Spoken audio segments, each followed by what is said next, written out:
Hello दोस्तों, कैसे हैं आप सब। स्वागत है आप सभी के आपके अपने YouTube चैनल यस के एक्सीलेंस ट्यूटोरियल में। तो दोस्तों, मैं उम्मीद करूंगा कि आप लोग भी जो है 90 पार का टारगेट अब रख रहे होंगे, ठीक है ना। तो हम लोग का जो है मिशन यही है कि अब की बार 90 पार, ठीक है ना। तो हम लोग जो है देखिए दोस्तों, मैं आप लोगों से सीधा सीधा और साफ साफ बता देना चाहता हूँ, ठीक है। मैं जो भी अपने चैनल पर कहूँगा या जो भी वीडियो अपलोड करूँगा, जो सत्य है वही कहूँगा और जितना हो सकता है उतना ही कहूँगा, ठीक है ना। अन्य की तरह से जो है नहीं कि जो है कुछ भी डाल दे रहे हैं, ठीक है, और कुछ भी जो है फाल्स और जो है हाइपरबोला बोल दे रहे हैं, ठीक है ना। हम जो कहेंगे उतना जो है पक्का है, आप लोगों को जो है विश्वास करना होगा, ठीक है, कि जो भी कहेंगे सत्य कहेंगे, ठीक है ना। अब ये नहीं है कि हम कह रहे हैं कि 6 नंबर जो है पक्का मिलेगा तो जो है ये आपको बेवकूफ़ बना रहे हैं, ठीक है ना। 6 नंबर पक्का मिलेगा और आपको जो है यही हम दिखाएंगे कि कैसे 6 नंबर मिल जाएगा इस क्वेश्चन में, ठीक है ना।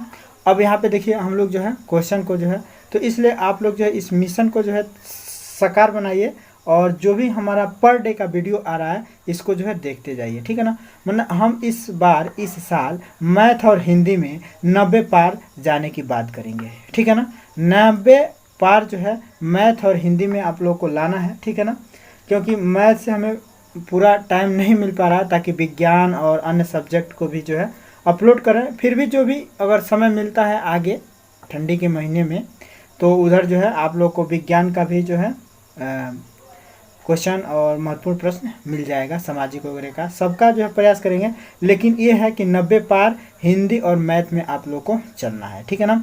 बाकी अन्य ठीक है, तो इसलिए आप लोग मैथ का भी जो बढ़िया से तैयारी कीजिए और मैथ में भी जो हम पर डे एक वीडियो अपलोड करेंगे और हिंदी का जो है पर डे आपको जो है 1-2 वीडियो मिल जाएगा, ठीक है ना। एक वीडियो जरूर मिलेगा हिंदी का, और पर डे का अगर आप लोग वीडियो देखते हैं तो हम जो है गारंटी देते हैं कि 90 पार जो भी हमारा पर डे का वीडियो देखेगा जाएगा, ठीक है ना। तो अब देखिए, अब क्वेश्चन नंबर जो है हम ये देखते हैं 6 नंबर कैसे मिलेगा, ठीक है। तो ये देखिए प्रश्न संख्या जो है 3 नंबर पे जो है आपके हिंदी क्वेश्चन पेपर में प्रश्न संख्या 3 नंबर पे ये प्रश्न आपसे पूछा जाएगा, ठीक है ना। ये प्रश्न संख्या उस समय भी जो है यही रहेगा जिस समय आपका क्वेश्चन पेपर आपके सामने होगा, ठीक है ना।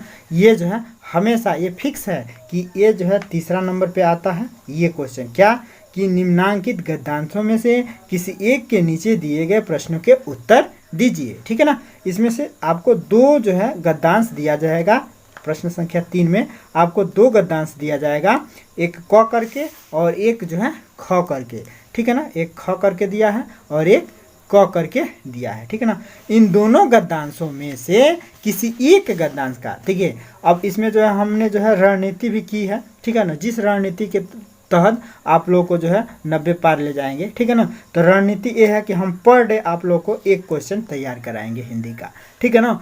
तो पर डे और इसी मैंने जैसे कि आपके परीक्षा में आएगा सेम ऐसे ही जो है इसी क्रम में आपको जो है बताएंगे, ठीक है ना। तो अब देखिए क्वेश्चन नंबर 3, जैसे कि हमने जो है क्वेश्चन नंबर 1 और क्वेश्चन नंबर 2 की जो है तैयारी कर लिया है। इसके पहले जो भी वीडियो डाले हैं उसको आप लोग देख लीजिएगा, ठीक है ना। अब क्वेश्चन नंबर 3 की जो है तैयारी करना है और इसमें मिलता है 6 नंबर, ठीक है ना।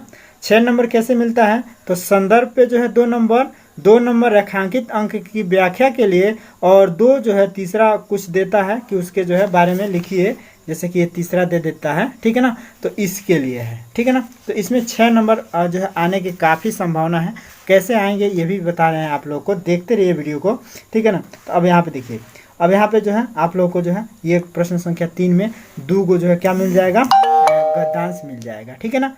तो 2 गद्यांश मिलेगा जिसमें से किसी एक गद्यांश का जो है क्या करना है, उत्तर देना है, ठीक है ना। जिसमें से किसी एक गद्यांश के ये नीचे दिए गए प्रश्नों के उत्तर देने हैं, ठीक है ना। तो अब हम लोग आते हैं कैसे उत्तर देना है और कैसे लिखना है, ठीक है। तो अब यहाँ पे देखिए, यहाँ पे अब हमने जो है यही क्वेश्चन उतारा था कि निम्नांकित गद्यांशों में से किसी एक के नीचे दिए गए प्रश्नों के उत्तर दीजिए, ठीक है ना। ये जो है दीजिए इतना लिखा रहेगा आपको प्रश्न संख्या 3 में, और क आपको गद्यांश लिखा रहेगा, ठीक है ना। तो गद्यांश हमने जो है केवल हे भगवान तब अंधा बना रही, ठीक है ना।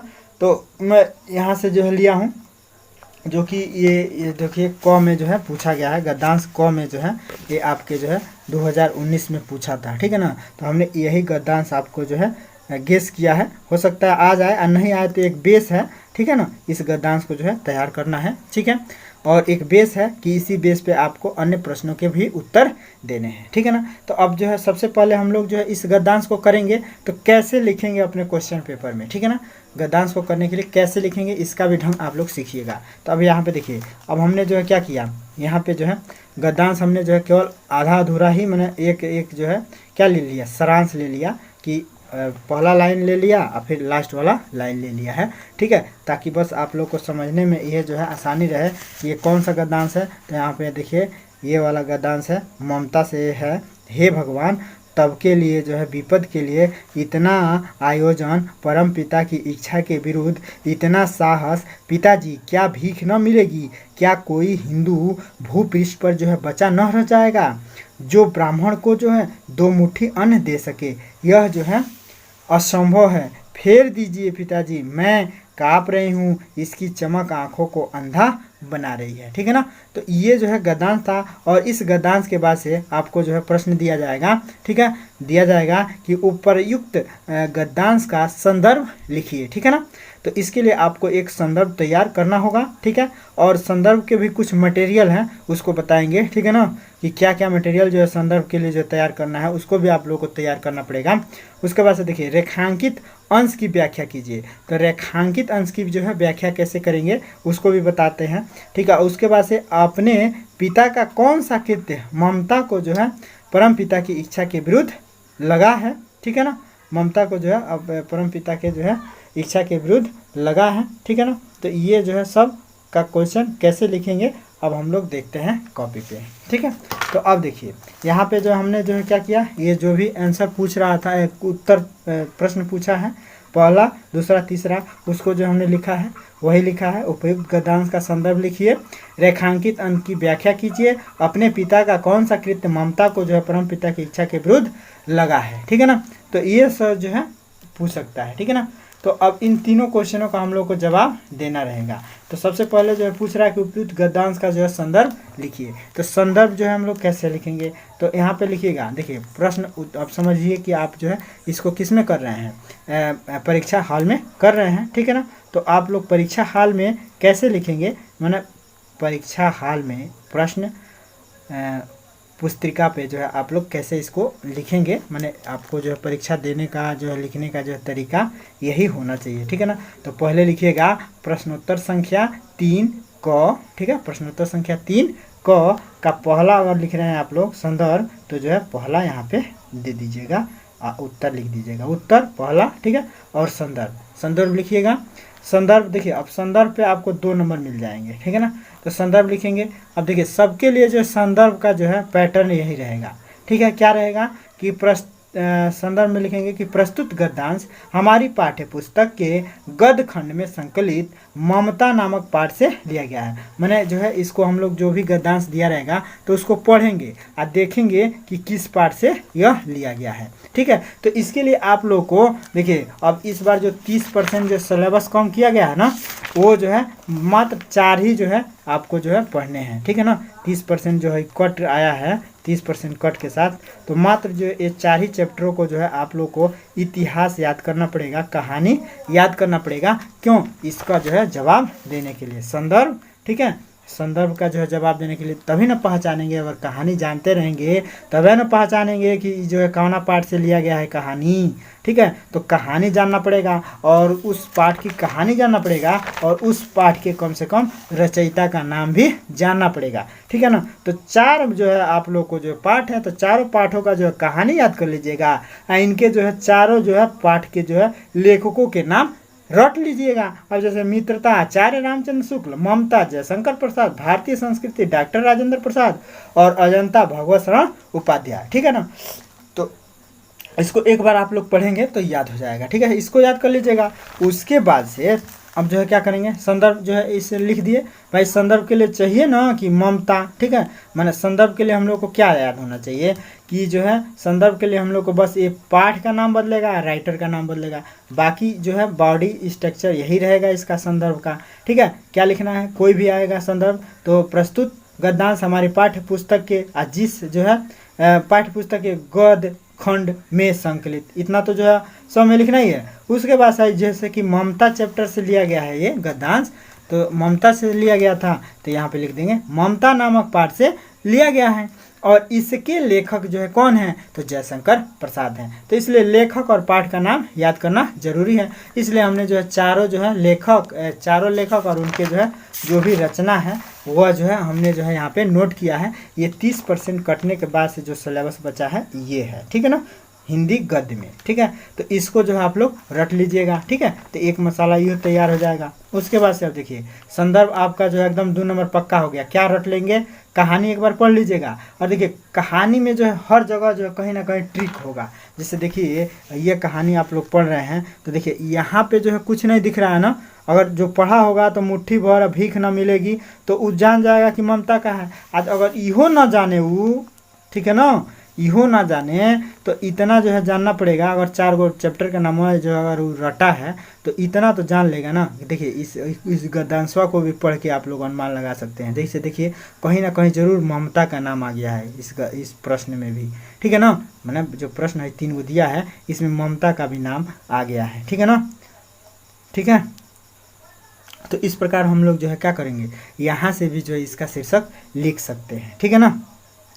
अब यहाँ पे देखिए तो अब हम लोग जो है क्या करेंगे, यहाँ से भी कर लेंगे और नहीं तो जो है गद्यांश पढ़े रहेंगे तो ज़रूर उसमें ट्रिक दिया रहता है। ममता मित्रता में अक्सर मित्रता और जो है क्या साथ, इन सब जो है चीज़ों का जो है क्या रहेगा, जिक्र ज़्यादा रहेगा। तो आप लोग समझ जाएंगे कि मित्रता से है। अब मान लीजिए मित्रता में साथ रहेगा, संगत रहेगा, व्यवहार रहेगा, कैसे रहने से कैसे, तो ये सब जो आप लोग समझ जाएंगे कि मित्रता से है। ममता में जो है क्या है, वही है दया करुणा भाव, तो ये जो है ममता का है। कहानी पढ़ेंगे तो खुद समझ में आ जाएगा, ठीक है ना। अब उसके बाद से देखिए, अब उसके बाद से हम लोग जो है क्या करेंगे, रेखांकित अंश की व्याख्या करेंगे। तो रेखांकित अंश की व्याख्या में जो है क्या करना है, अगर आप लोग कहानी पढ़े हैं ना, मान लीजिए आपको कुछ नहीं आता है रेखांकित, अब ये मत समझिएगा भाई जैसे है एकदम सेम टू सेम इसी का जो है अर्थ बताना है। भाई आप इसका कहानी पढ़े हैं, ठीक है ना, इस कहानी के हिसाब से इसको अपने भाषा में लिख देना है कि हे भगवान तब तक के लिए विपत्ति के लिए इतना आयोजन, परम पिता की इच्छा के विरुद्ध इतना साहस, पिताजी क्या भीख न मिलेगी, क्या कोई जो है ना, इसको जो है थोड़ा सा अपने भाषा में लिख देना है। कैसे लिखना है, अब यहाँ पे देखिए हमने जो है लिख दिया है अपने भाषा में, ठीक है। अब जो अपने भाषा में कैसे लिखेंगे यहाँ पे देखिए, और सेम आप लोग भी ऐसे ही लिखिएगा। देखिए कैसे लिखना है, प्रश्नोत्तर संख्या 3 को लिखने के बाद से एक लाइन जो है गैप छोड़िएगा आप लोग, ठीक है। एक लाइन गैप करने के बाद से उत्तर लिखिएगा। एक पहला का उत्तर दे रहे हैं तो पहला का उत्तर दे रहे हैं तो संदर्भ मैंने यहाँ पे देखिए, अगर पहला है तो पहला, क ख ग के दिया है तो क ख ग लिखिएगा, ठीक है ना। तो यहाँ पहला दूसरा तीसरा दिया है तो पहला लिखिएगा उत्तर में, ठीक है। संदर्भ, और संदर्भ में जो है आप लोग लिख दीजिएगा। अब कहने का मतलब ये है कि ये और ये बदल के लिखिएगा, मैंने जिस गद्यांश का भाग होगा उसी चैप्टर का नाम और उसी का जो है राइटर का नाम लिखना है, ठीक है ना। तो इसलिए और ढांचा यही रहेगा। कहने का मतलब यह है कि प्रस्तुत गद्यांश हमारी पाठ्य पुस्तक के गद्य खंड में संकलित, यह ढांचा इतना ही रहेगा। अब यहाँ देखिए मान लीजिए अगर आपका गद्यांश मित्रता में से आया तो यहाँ पे मित्रता भरिएगा, मित्रता नामक पाठ से लिया गया है और इसके जो है लेखक जो है रामचंद्र शुक्ल हैं, ठीक है, जयशंकर आचार्य रामचंद्र शुक्ल हैं, ठीक है ना। तो ये जो है जो माने जो भी हो तो जो है लेखक का नाम आप लोग को याद कर लेना है, ठीक है ना। जैसे कि मित्रता आचार्य रामचंद्र शुक्ल हैं, ठीक है ना, तो आचार्य रामचंद्र शुक्ल जी हैं, ठीक है, ऐसे लिख सकते हैं। मैंने जिसका जो चैप्टर रहेगा उसके राइटर का नाम समझ पा रहे हैं ना आप लोग, ठीक है। तो अब देखिए यहाँ पे देखिए, अब रेखांकित अंश की जो है व्याख्या अपने शब्दों में कर लेना है, ठीक है ना। जयशंकर प्रसाद जी कहते हैं कि चांदी के थाल में ढेर सारे जो है सोने को देखकर ममता जो है चकित हो जाती है और अपने पिता से कहती है कि हे भगवान उस समय के लिए जब आपका आपका जो है मंत्रित्व नहीं रहेगा, उन विपदा भरे दिनों के लिए इतना सारा धन अभी से जो है बचा कर रखना ठीक नहीं है, ठीक है ना। ये ममता कहती है। ममता जो है क्या है, तो जो है पुत्री है और अपने पिता से कह रही है और वह जो है शायद वह जो है विधवा हो गई है तो इसलिए अपने पिता के पास ही रह रही है, ठीक है ना। अब यहाँ पे देखिए, क्योंकि रिश्वत के में लिया गया इतना सारा, अब यहाँ पे कह रही है कि क्योंकि रिश्वत में लिया गया इतना सारा धन लेकर आपने ईश्वर की इच्छा के विरुद्ध जो है कार्य किया है और ईश्वर का अपमान किया है, क्योंकि यदि ईश्वर के इच्छा से हमें दुख मिलने वाला होगा तो हमें जो है उसे सहने के लिए जो है संघर्ष करना चाहिए, ठीक है ना, न कि जो धन बचा के रहना चाहिए। इसके लिए जो है हम लोग को संघर्ष करने के लिए तैयार रहना चाहिए, ठीक है। पिताजी मंत्रित्व, अब फिर जो है अब ममता कह रही है कि पिताजी अगर मंत्रित्व न रहे फिर भी जो है हम पेट भरने के लिए जो कम से कम भीख तो मिल ही जाएगी। मैंने अगर मान लीजिए कि मंत्रित्व न रहे, हम लोग गरीब हो जाएं, ठीक है ना, तो जो है अब इसका मतलब ये नहीं है कि हम अभी से जो है धन इकट्ठा करें। अरे इतना नहीं कुछ होगा तो भीख तो मांग के खाएंगे ना, ठीक है ना। यहाँ पे कह रही है कि पिताजी मंत्रित्व न रहने पर भी हमें पेट भरने के लिए कम से कम भीख तो मिल ही जाएगी ना, क्योंकि इस रिश्वत से तो अच्छा है कि भीख मांगकर जीवित रहना, ठीक है। क्योंकि इस पृथ्वी पर उस समय की बहुत से हिंदू ऐसे होंगे जो हमें ब्राह्मणों को जो है 2 मुट्ठी अनाज भीख में जो है दे देंगे। अब इस टाइप का जो है तरह से आप लोग जो है मान लीजिए बना चढ़ा के आप लोग जो है अगर कहानी पढ़े हैं तो लिख दीजिएगा। 2 नंबर एकदम पक्का है, इतना लिख देंगे तो, ठीक है ना। इसमें 2 नंबर मिल गया, ठीक है। अब उसके बाद से 2 नंबर इसमें भी मिल जाएगा। तो यहाँ पे जो है ममता की जो मनोवृत्ति जो है दिया हुआ है। ममता की मनोवृत्ति का मतलब कि मनोदशा को जो है रेखांकित अथी किया गया है। यहाँ ममता के पिता कौन सा कृत्य ममता को जो है परम पिता की इच्छा के विरुद्ध जो है लगाया है, यानी कि इच्छा पूछ रहा है कि जो है ममता की क्या इच्छा है, वह क्या चाहती है, ठीक है ना। मैंने ममता की जो मनोवृत्ति जो है क्या है, कैसी है, ठीक है ना। ये जो है हेडिंग दे देंगे और नहीं कुछ हेडिंग दीजिएगा तो बस यहाँ पे लिखिएगा कि कौन सा कृत्य। तो ममता के जो है कृत्य जो है इस प्रकार है। ममता का जो है कृत्य जो है मैंने अपने पिता का कौन सा कृत्य ममता को जो परम पिता की इच्छा के विरुद्ध लगाता है, ठीक है ना। तो बस ममता का कौन सा कृत्य ममता को जो परम पिता की इच्छा के विरुद्ध लगाता है, तो बस हेडिंग मत दीजिएगा, आप लोग यहाँ से जो है लिखना शुरू कर दीजिएगा, ठीक है ना। ये जो है ममता की मनोवृत्ति हमने लिख दिया है, लेकिन नहीं लिखेंगे तब भी जो है काम चलेगा, ठीक है ना। अब यहाँ से डायरेक्ट लिखना शुरू कर दीजिएगा। मैंने आप लोग देख लीजिएगा हेडिंग देने लायक है कि नहीं है, ठीक है। तो यहाँ पे आप देखिए, अब हम लोग जो है क्या लिखेंगे, ममता बाल विधवा थी। ममता जो क्या थी, बचपन से ही जब शादी हुआ तब विधवा हो गई थी, जो ब्राह्मण जाति से जो संबंध रखती थी। अब ब्राह्मण जाति से संबंध रखने का मतलब दूसरा संबंध मत समझिएगा। ब्राह्मण जाति से संबंध रखने का मतलब ये हुआ कि वह ब्राह्मण थी, ठीक है ना। वह क्या थी, ब्राह्मण थी, ठीक है ना। ब्राह्मण जाति से संबंध रखने का मतलब कि वह ब्राह्मण थी, तो माने ब्राह्मणों जैसा उसका आचरण था, ठीक है ना। तो ये है। अब दूसरा संबंध आप लोग मत समझिएगा, ठीक है ना। ईश्वर और जो है भाग्य में उसकी जो है प्रबल विश्वास थी। ईश्वर और भाग्य में जो उसकी जो है प्रबल विश्वास था, ठीक। वह जो है सुख दुख दोनों को ही जो है ईश्वर की क्या मानती थी, इच्छा मानती थी, ठीक है। और वह जो है आने वाले कुछ समय के लिए जो है रिश्वत के रूप में जो धन एकत्र करने को वह ईश्वर की इच्छा के जो विरुद्ध मानती थी।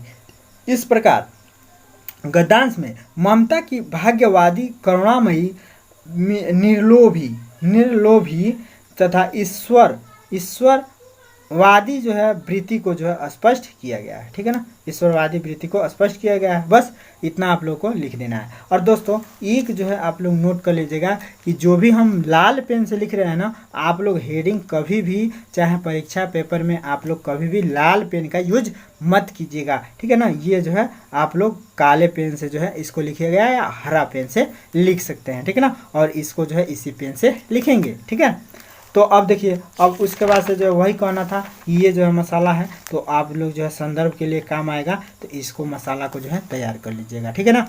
तो बस इतना ही था। इतना अगर आप लोग तैयार कर लेते हैं तो एकदम कन्फर्म है कि जो है 6 नंबर पक्का है। 2 नंबर इसमें मिल गया आप लोगों को, ठीक है ना। बस कहानी एगो बना के लिख देना है आपको, ठीक है ना। कहानी जो है लगभग 4 गो कहानी तो आप लोग तैयार करिए लेंगे ना। अब इतना भी नहीं कर पाएंगे तो फिर कैसे 6 नंबर मिल जाएगा। 6 नंबर भाई ये तैयारी जो है करना पड़ेगा, नहीं करेंगे तो वो कुछ ना कुछ लिख के आना पड़ेगा। जैसे कि उसमें है उसी के भाव को अपने भाव में समझ के लिख के आना है, ठीक है ना। 6 नंबर एकदम पक्का है, ठीक है ना। हिंदी में तो एकदम फिक्स है कि इसमें 6 नंबर मिल जाए, ठीक है ना। तो अब आपको विश्वास हो गया ना कि 6 नंबर पक्का मिल जाएगा, ठीक है ना। बस जितना आपसे कहे हैं उतना जो है आप लोग कर लीजिएगा, ठीक है ना। बस करना क्या है, एक संदर्भ तैयार करना है ये, और संदर्भ के लिए जो है 4 पाठ का नाम और उसके लेखक का नाम तैयार करना है। उसके बाद से आप लोग को चारों पाठ का स्टोरी पढ़ लेना है। बस आपका जो है 6 नंबर पक्का है, फिक्स है, ठीक है ना। क्योंकि उसी में लिखा रहेगा, उसी में से इसको लिख देना है, ठीक है ना। अपने भाषा में, मान लीजिए कि नहीं कुछ याद आ रहा है तो अपने भाषा में उसी गद्यांशवा को लिख देना है, ठीक है ना, सेम टू सेम वैसे नहीं उतारना है, ठीक है। तो अब जो है अगले क्वेश्चन हम कौन सा लेके आएंगे, तो क्वेश्चन नंबर 4 लेके आएंगे, ठीक है ना। क्वेश्चन नंबर 4 में जो है क्या रहेगा और इसको कैसे लिखना है, ठीक है ना। तो फिर मिलते हैं क्वेश्चन नंबर 4 के साथ, तब तक के लिए जय हिंद, जय भारत, और पढ़ते रहिए, मस्त रहिए, और अपना ख्याल रखिए, अपने माता पिता का ख्याल रखिए, अपने पड़ोसियों का ख्याल रखिए, और जो है अपने देश का ख्याल रखिए। जय हिंद।